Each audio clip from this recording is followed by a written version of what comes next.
नमस्कार, ये आकाशवाणी शिमला है। अब आप राजकुमारी चंदेल से कोविड-19 पर विशेष समाचार सुनिए। केंद्र सरकार ने कहा है कि कोविड महामारी के दौरान 27 लाख शिक्षकों को प्रशिक्षित किया गया।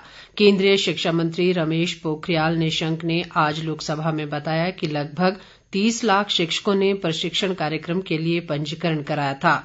एक अन्य प्रश्न के उत्तर में उन्होंने कहा कि जो कॉलेज बीएड कार्यक्रम के मापदंड पूरे नहीं कर रहे हैं उन पर कार्रवाई की जा रही है। निशंक ने बताया कि पिछले कुछ वर्षों में 1,60,64,000 शिक्षकों को प्रशिक्षित किया गया है और सरकार ने इस कार्यक्रम के लिए 2,500 करोड़ रुपए वितरित किए हैं। मुख्यमंत्री जयराम ठाकुर ने स्पष्ट किया है कि प्रदेश में लॉकडाउन व कर्फ्यू लगाने का फिलहाल कोई विचार नहीं है। कांगड़ा जिले के नगरोटा सूरियां में एक जनसभा को संबोधित करते हुए उन्होंने कहा कि लोगों में लॉकडाउन संबंधी फैलाया जा रहा भ्रम सरासर गलत है। मुख्यमंत्री ने कहा कि अगर स्थिति बहुत अधिक गंभीर हुई तभी सरकार इन विकल्पों पर विचार करेगी। उन्होंने विपक्ष पर कोरोना काल में राजनीति करने का भी आरोप लगाया। प्रदेश मंत्रिमंडल की बैठक आज शिमला में मुख्यमंत्री जयराम ठाकुर की अध्यक्षता में होगी। बैठक में कोरोना संक्रमण के बढ़ते मामलों को लेकर सरकार द्वारा बड़े निर्णय लेने की संभावना है। इस दौरान स्वास्थ्य विभाग कोरोना मामलों को लेकर मंत्रिमंडल के समक्ष रिपोर्ट प्रस्तुत करेगा। प्रदेश में कोरोना टीकाकरण अभियान हालांकि तेजी से चल रहा है, मगर एक बार फिर संक्रमण के मामले लगातार बढ़ने लगे हैं। सरकार मेलों व रैलियों में उमड़ने वाली भीड़ पर भी कुछ बंदिशें लगा सकती है। केंद्रीय वित्त राज्य मंत्री अनुराग ठाकुर ने कहा है कि प्रधानमंत्री केयर फंड में योगदान करने वाले मनरेगा मजदूरों के योगदान के भी उदाहरण हैं। लोकसभा में एक प्रश्न के उत्तर में उन्होंने कहा कि सरकार ने मनरेगा और प्रवासी मजदूरों के लिए राशन और कई अन्य कल्याणकारी योजनाओं की घोषणा की है। अनुराग ठाकुर ने कहा कि प्रधानमंत्री राष्ट्रीय राहत कोष को यूपीए सरकार के शासनकाल में प्राथमिकता नहीं दी गई। देश में कोविड-19 से स्वस्थ होने की दर बढ़कर 96.68% हो गई है। कोरोना संक्रमण से अब तक 1,10,07,352 लोग स्वस्थ हो चुके हैं।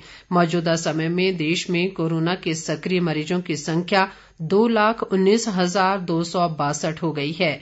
देश में कोरोना संक्रमण की कुल संख्या 1,13,85,339 तक पहुंच गई है। संक्रमण से अब तक देश भर में 1,58,725 लोगों की मौत हो चुकी है।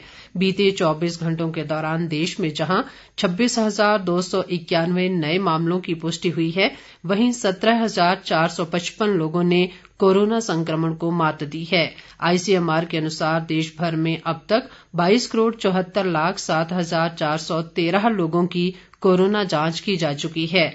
पिछले 24 घंटों के दौरान 7,03,772 कोविड नमूनों की जांच की गई। इस बीच देश भर में अब तक 2,99,08,038 लोगों का कोविड टीकाकरण किया जा चुका है। शहरी विकास मंत्री सुरेश भारद्वाज ने लोगों से कोरोना को लेकर सरकार द्वारा जारी दिशा निर्देशों का सख्ती से पालन करने का आह्वान किया है। शिमला में नगर निगम के सफाई कर्मचारियों को पीपीई किट, ग्लव्स व मास्क वितरित करने के बाद पत्रकारों से बातचीत में उन्होंने ये बात कही। उन्होंने कहा कि स्थानीय लोगों के साथ साथ सैलानियों को भी इन दिशा निर्देशों का पालन करना चाहिए। भारत रिकॉर्ड समय में कोविड वैक्सीन के 3 करोड़ टीकाकरण की महत्वपूर्ण उपलब्धि के करीब पहुंच गया है। कल 15,19,000 लोगों को कोविड का टीका लगाया गया। इन्हें मिलाकर अब तक 2,97,00,000 टीके लगाए जा चुके हैं।